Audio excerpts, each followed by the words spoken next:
Hello there, you are listening to The Screen Queen, where you'll be finding your favorite movie or your favorite television show and learning something new. You'll just have to listen to find out. Here is your host, Samantha Parrish. Hello everyone and welcome back to the show. As always, and last time I checked, my name is Sammy Parrish and you are listening to the female Tarantino here on The Screen Queen. So this morning, when I was chilling out and going on IMDb just to see what new stuff is coming through, and top of the page, wouldn't you know it, there is an official trailer out for Season 3 of Monsters with the Ed Gein story. Now, this has been talked about around the time that the Menendez series came out and the third season was greenlit, and it was revealed that Ed Gein would be the focus of Season 3. And I'm like, oh, here we go. We are going back into the heart of evil. Oh my. There has always been a fascination with true crime, and it's probably never going to stop being a fascination. But lately there's been a careful amount of intrigue that we've carried with learning about these dark individuals is probably what I would put and say. But with this being the Ed Gein story, like this is getting to the nitty-gritty.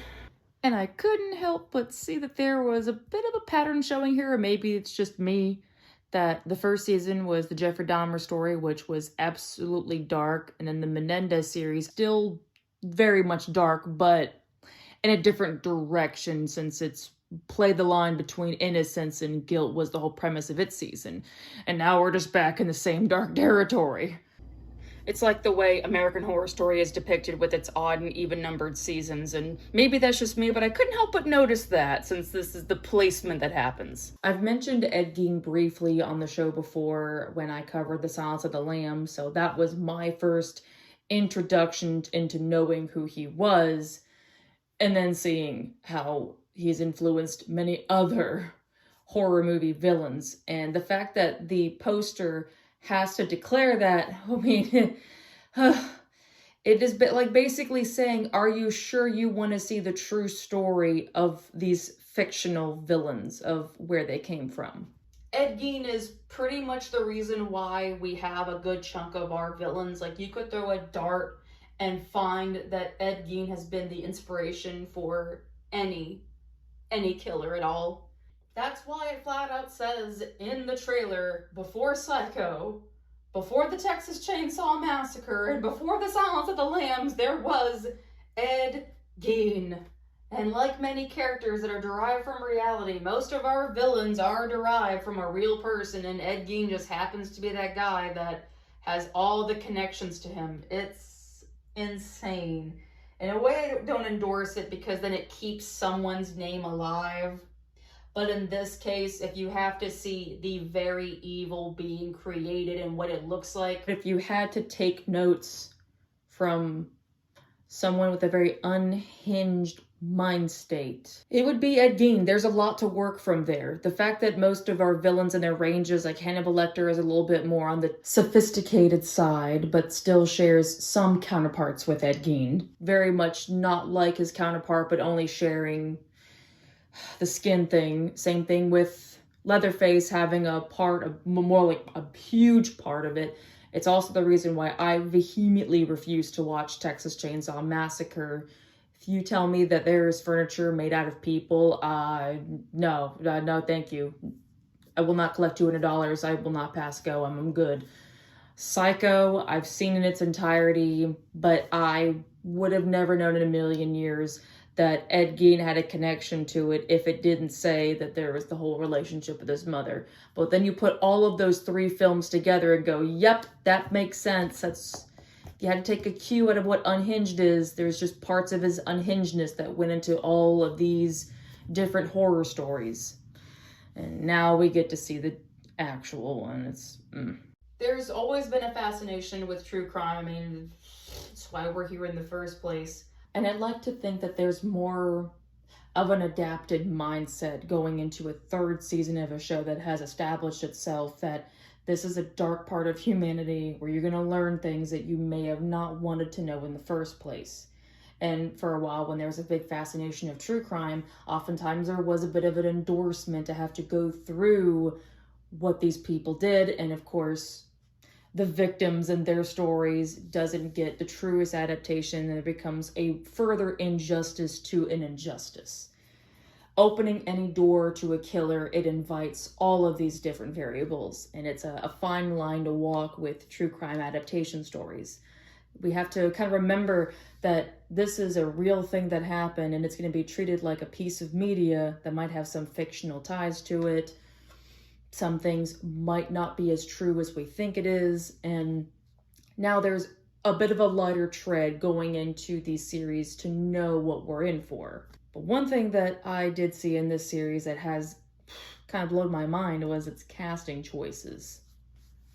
There was the issue with the first season of Dahmer because Evan Peters was deemed to be too attractive to play Jeffrey Dahmer. I don't think anyone had any problems with the second season because those guys looked way too much like Eric and Lyle Menendez. But this little snippet of seeing Charlie Hunnam as Ed Gein, my proclivities went away for just a moment because I was on the fence. When I heard that Charlie Hunnam was going to be playing Ed Gein, I'm like, skinny ass Ed Gein played by buff dude Charlie Hunnam, Sons of Anarchy Charlie Hunnam, and clearly some time has passed since Sons of Anarchy, but I didn't see it coming that he was me playing Ed Gein. But the skinny depiction of him, the disturbed look on his face, I think he did his horror movie homework just right. Oh, goodness. But my biggest thing is, I wonder if he's going to be okay afterwards. Whenever there's been an actor that's gone into a true crime series, oftentimes they have to go to therapy afterwards, or they have to take a year hiatus because of spending the time in that mentality, learning everything, and having to bring those proclivities to life. That's not an easy feat. That is definitely not an easy feat. It's happened to too many actors. Evan Peters himself actually had to take a break after playing Jeffrey Dahmer because it was such a dark role. And now here you got Charlie Hunnam playing Ed Gein. Now I really hope that this guy is going to be okay afterwards. As much as it is admirable to be dedicated to the role, there are just some things where that line dwindles between dedication and detrimental. So I'm really hoping that he's going to be okay afterwards. But here's my biggest thing. I heard that Laurie Metcalf is going to be playing Ed Gein's mother. And I heard a snippet of her in the trailer, and I haven't even seen what she looks like, but I'm like already terrified. Laurie Metcalf is one of the most celebrated actresses, in my opinion. That woman has too much power. She got her Emmys on Roseanne for a reason. And that reason is because she's Laurie Metcalf. And it's not her first rodeo playing a villain. She played one in Scream 2, even though I'm not the biggest fan of the Scream franchise, but I know Laurie Metcalf was just basically like free gold playing that character. Whew.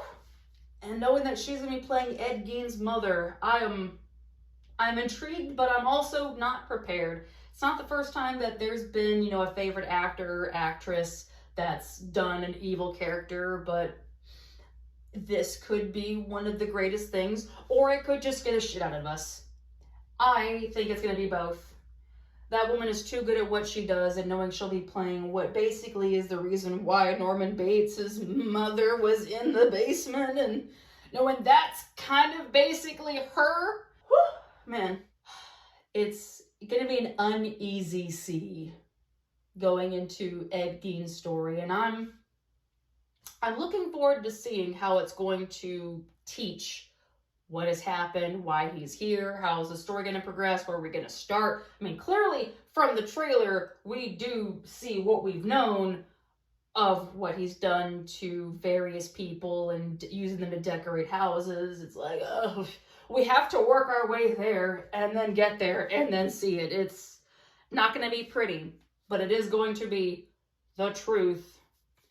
And that's why we're going to be learning about this monster. Oh, man. It's going to be a lot, guys. It's going to be a lot. October 3rd, I am going to be as mentally prepared as I possibly can or hope to be to watch the Ed Gein story on Netflix. Whew, but if you have any thoughts about it, I would love to hear it on my Instagram. You can contact me at the Queen of the Screen. Next month is the premiere of the Stephen King series on the Screen Queen, starting out with The Stand. So make sure you get yourself ready for that episode, because I know I'm not ready yet, but we'll get there together. Anyway, you all take care now and stay amazing, and thank you for checking out this episode of Trailer Time. This is your Screen Queen, signing off. Bye-bye!